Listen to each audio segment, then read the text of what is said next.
one of the most difficult things when you're on the circuit is getting your clothes washed. I mean, I'm always exaggerating, it's not difficult, it's just sometimes it's hard to find a laundrette and it can be a bit of a pain in the ass, but part and parcel, it's either racing dirty kit and stink and feel gross, or you're constantly searching for laundrettes. And I think when you're training twice a day, you gotta bear in mind that's 3 sets of clothes. You got your casual pair, and then you've got your 2 sets of clothes that you ran in.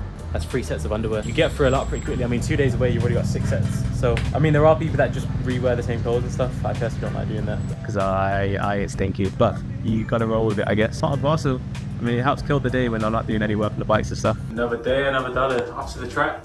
So we're gonna head to the track now, pre-meet for the 800 tomorrow in Marseille. A lot of hotel rooms, but I'm loving it. I'm looking forward to tomorrow. Just wondering where my legs are gonna be at, so it'll be interesting to see if they've still got that zap, because I've been running slower races with the 15 and haven't done a huge amount of faster work, so get the legs moving today and let's go tomorrow.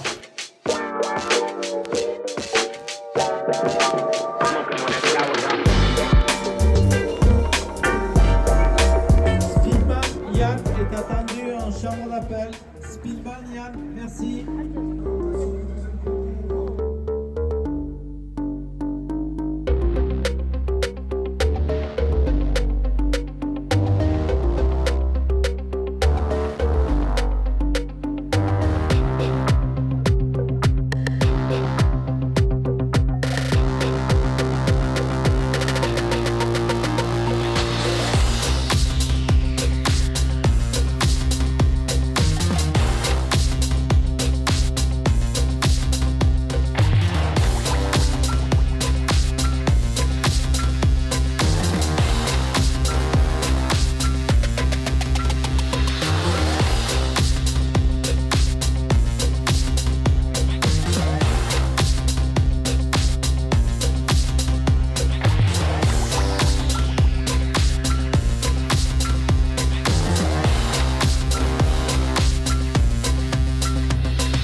So we're going to the podium now, where we pick up the medal for winning or whatever we're given.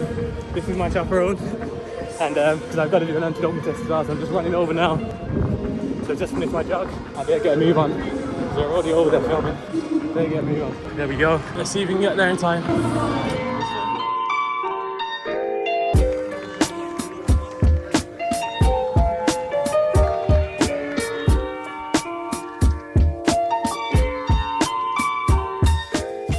Initial thoughts on the race then. In summary, felt really good actually. Really nervous in the first 200. I knew the first 200 would be the make or break of that run there.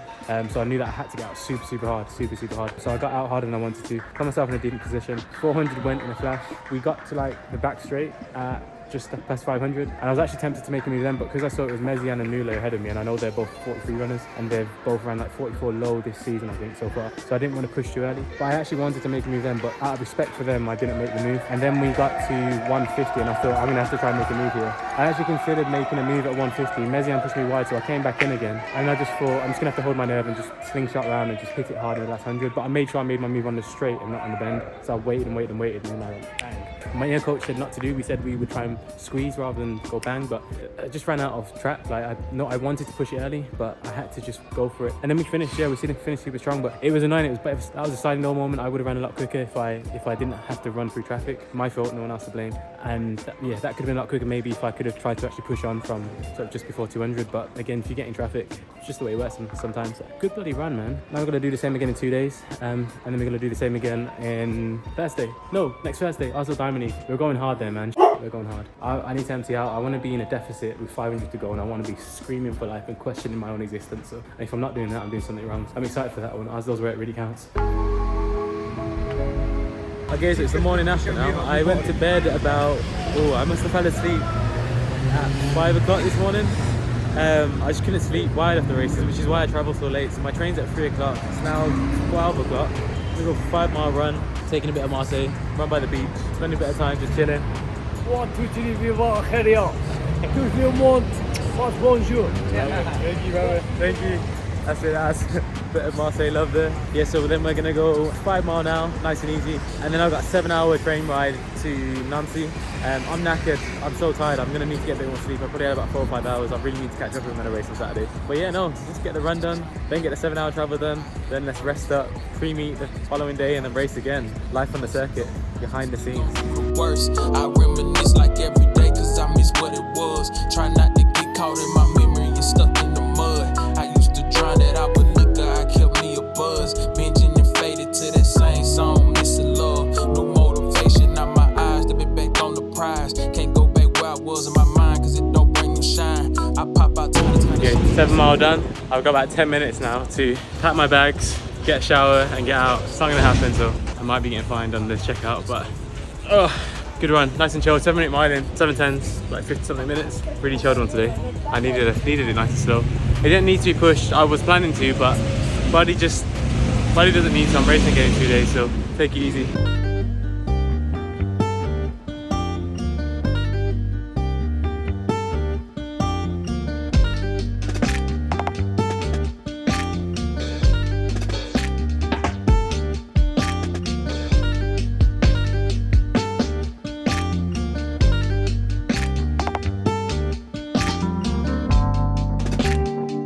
Okay, so we've arrived in Nancy. In terms of travel, probably one of the easiest travel I've done because the train station is there and the hotel is literally there.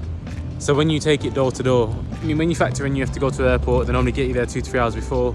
You drive to the airport, yada yada yada. This was literally 6 hours door to door, and that 6 hours was all spent traveling. So pretty smooth sailing, very very easy. I'll definitely do this more often. I'm excited for this. In fact, if I'm being honest with you, I'm actually quite excited to see Rotich. He is like the OG, in my opinion, of tactical running. I know people say Adam Kashot, and I agree in a slower race. I don't think you can get better than Adam Kashot in a slower race, but in a faster race from 144 to 143 and below, it's got to be Rotich. I mean, his track record is, and plus the guy's been running forever. I mean, he was like in his prime in 2012 and he's still going now, so a special athlete, and I'm excited to see him back in the circuit. He taught me a lot over the years. He helped me sharpen my skills when I had one of my best years. That's not to discredit Adam Kashot in any way, by the way. He's probably arguably one of the best tacticians around. When you're running 144 high to 145s, he's unmatchable. But in the quicker races, when you're running 143s and below, Rotich is, oh man.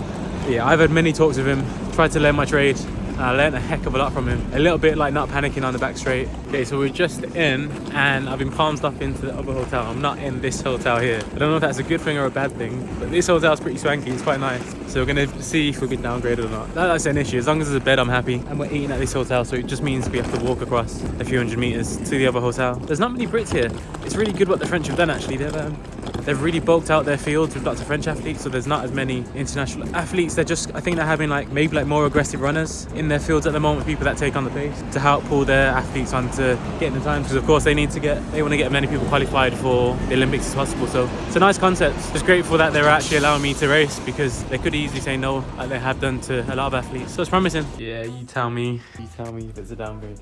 I'm really not picky though. I really don't mind. I'm happy with what I get.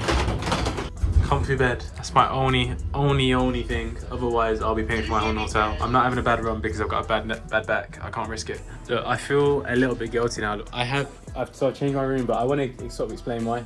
And before I do it, I think it's really important to note that I lived in a van for 6 months, which was formerly a minibus, and spent my whole life sort of camping and stuff. And I know what it's like to summit, so I'm not afraid of a difficult environment. But I think around racing, I think you can't compromise. I don't think anybody should have to compromise. And when we got up to the top of the second floor, the room was absolutely fine, but it was like a sauna and we couldn't turn off the aircon. And I was sweating. I was sweating just standing in there. And then the only option was to leave the window open, and it was a slanted roof, so when you leave the window open, it was like one of those ones where the windows goes flat. So if it rains, then it was just a recipe for disaster. And I'm racing in 2 days time. It would have meant being in what felt like a sauna for 2 days straight, so I'm just profusely sweating. I've also ran out of my electrolytes because I didn't expect to get through as many as I did in Marrakesh. When you think about performance, I haven't come all this way to just sweat all day, not be able to cool down, then try and perform at the top level and compete against the best in the world. So I said to the guys that I'm happy to pay for my own room. I said even if I have to go into a different hotel. And then they came over to the hotel with me. They realized it was quite warm in there. Then they came back and they said they found a solution, and then fortunately they gave me this room. But in truth, I would have paid and just bit the bullet, because if it cost me £100 a night, and if you win a race like this, you get a few €1,000. in my opinion, it's a difference between winning and losing. So can't compromise around racing. I think that sums it up. I'm not willing to compromise around my racing. I feel like I've been a real diva there. Luckily the organisers are really good. They're really understanding. I said to Luke, who was in there, Luke McCann was literally in there with all his clothes off, the aircon on full blast, and it was just like, it was baking in there. But you know, fortunately it's sorted now. We've got the room set and yeah, we're ready to go. Oh man, I slept like an absolute baby last night. Slept really well. Really glad I made the decision because I needed a good night's sleep. I needed to be in aircon. I didn't need to be sweating all night. Yeah, pleased. I feel so much better now. Honestly, the most important thing, I can't highlight it enough, is not the travel around racing, it's how you travel and making sure that you sleep. So my advice to any younger athlete is never travel, in my opinion, unless you're a super early riser and unless you literally put your head down straight after a race, which sometimes you don't race until 9 p.m. or even later, 10 p.m. And sometimes it can be as late as half 10, 11, depending on where you are. Be mindful of the travel because the travel will wipe you out and it will affect performance massively. So I always try and have my flights around 3 to 4 p.m. so then I know I can get a line, because say your airport is an hour away and then they normally get you there 2-3 hours before, so that's 4 hours. A 12 o'clock flight, before you know it, it's an 8 o'clock leave, and if you haven't got to bed until 3 o'clock and you're leaving at 8 o'clock, that's why I always try and make sure that my flights are around 3 or 4 p.m. because I know that worst case scenario, our earliest leave is like 10 a.m, 10 usually, and then a 10 a.m. leave also means that for me it doesn't mean I get to run in the morning, but usually it's about a 12 o'clock leave and it means I can then wake up around 10ish, feeling refreshed, rejuvenated from my race. I can process what's happened, I can wake up, have a spot to eat, because I fast normally but I don't fast after races, and then I go ahead and I go for a run, shake out before the flight because I don't really want to run after the flight, and then my day's started and I feel like when I get home I'm ready to roll again and I can run again in that evening. But when I'm waking up super early, it just wipes me out for like 3 days. So key point. Another day, another laundrette. We need to figure out some ingenious way so that we can wash our clothes on the go. Like a little mini, I'm waffling, I'm talking shit. There's no way you can get a little mini wash machine. I often think like, how can we make these things easier? Like how do meets almost put us on a map to say where we can get our clothes washed, or coming up with a deal with bases? Because when you're on the road, especially imagine if you was from the US and you're just based from hotel to hotel and you're constantly hopping. Dry laundry is crazy expensive, and so you have to use these laundrettes, but finding them can sometimes be a pain in the ass. Shake out later this evening, pre-meet, as some people call it, and then we go again tomorrow. It'll be interesting to see how it is. We're gonna get some physio later on as well, see how it is, and then. But Nancy on the whole, honestly, beautiful place. I'm actually tempted to start grading these meets, to like grade them with like what the hotels are like, what the beds are like, what the travel's like.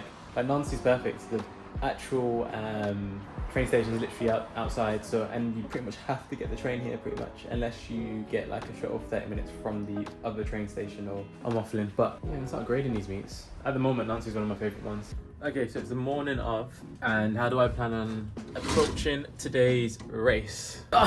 First 200 wins a race in my opinion. If I can set that up, then I'll squeeze the back straight, nice and strong, cruise the bend and try and make a move, but more of like a squeeze rather than like a kick. I'll just try and squeeze it as hard as I can and see what happens. It does need to be a good solid race today. I felt awful yesterday when I was warming up. I've been feeling awful before every race really in the pre-meet, so it's nothing out of the ordinary. And then I've just got to be aggressive. I've got to try and see what can happen when I try and just go a little bit earlier and just stretch the system a little bit, because I've been quite comfortable in the last few races and I haven't been like fatiguing too much, not like an absurd amount anyway. So yeah, it'll be an interesting one to see how it goes. Okay, so morning shakeout, day of the race. I had a good sleep last night actually, but let's have a look at Nancy. Really is, it's quite special, as you see a little bit more of it as we get down to the square.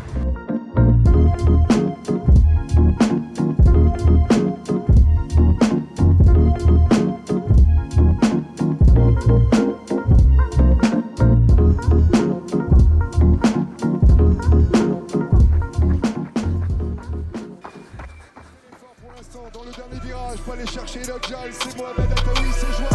Allez, Gabriel Tual, il faut rien lâcher, il reste encore 100 mètres. Est-ce que Gabriel Tual va résister à la pointe de vitesse de Giles, car ils sont rivés sur les troncs, qui surveille Gabriel Tual, qui produit son effort, Gabriel Tual, qui va l'emporter. 44-45 pour Gabriel Tual, tout près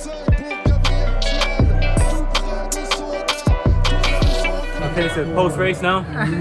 Gabriel. So as you'll see, he got me on the line there in that race, so it's a pretty good one.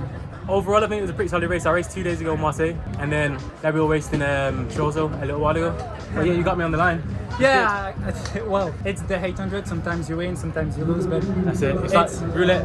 It's like playing a game. yeah, I did your race in Nancy Yeah. when you did it in Marseille, so I'm glad I beat you, but still, Yeah. still, We take it in turns. We take it in turns. It's a good run. I'm going on to Oslo next. You have. I have Ostrava and then maybe the European. I mean, for sure the European, but we'll see what happens. We'll have a showdown at the Euros. Yeah, we'll see each other definitely. That's it. I want you to meet the godfather of 800-meter running. This right here is the master tactician. How was it? The race was good. I'm tired. You're tired. I only rested yesterday, Okay. which is not even rested. I was traveling Yeah. from Griffon, another competition in Italy. Okay. Griffon. Yesterday, No, today. day before. Yeah. And So you're yesterday feeling- I was traveling, Yeah. and then today's competition. Okay. So I think I'm tired. Yeah. I hear you. I hear you. And where's next? The Kenyan trials. Next is Kenyan trials. Yeah. So you're going back home now. Yeah, I'm going back home tomorrow. Okay. Okay. Well, brother, I remember I learned everything from you. Thank you, man. I learned everything Good from luck. you. Yeah, thank you. Another solid run. I just got greedy. Truthfully, I got greedy. I snatched at it. I tried to run fast as opposed to trying to win. At 250, when we watch you back, you'll see I tried to make too hard of a move. I got super greedy and paid the price. Got caught on the line. But overall, it wasn't a bad run. Sometimes you got to try and push the boat. And I felt I was stronger than I was. But I did race 2 days ago and ran exactly the same time in a very different way. I went through 600. I was like, shit, I'm feeling great. And then I saw Tui was slowing at sort of along the back straight. But I think he played me a bit. So I don't actually think he was slowing. I think he just sort of gave me that impression. And then yeah, I still held on to it. Considering I went 150 meters earlier than I did 2 days ago, time was pretty solid and I didn't die. I just got caught on the line because Deborah was able to track me and then trail me and then out-kick me, which is good. It's good going. If I did that to him, then I'm sure the result would have been very different and I'm pretty sure I would have put in a good gap. And I think we all acknowledge that when you run it from the front, it's so much harder. And I think you have to understand about 800. If you're at the front, it's usually you're working normally a lot harder. Unless you can put yourself at the front, which is really difficult, and you have to be at like another level. You have to almost track people and play them at their own game. And I kind of see myself as a bit of a hybrid. Sometimes I can play at the front, depending where my fitness is, but I'm not inherently at there. Then again, on the flip side, sometimes the best athletes actually do track. I think we could do a full breakdown on 800 meter running itself. It is like Russian roulette. I hate how volatile it is. I actually struggle with how volatile it is, and it's why I'm running the 15s a bit more. But I am coming back down to the 8s because I think with a level head, you can actually nail it, but it's hard. It's really hard. It's fascinating.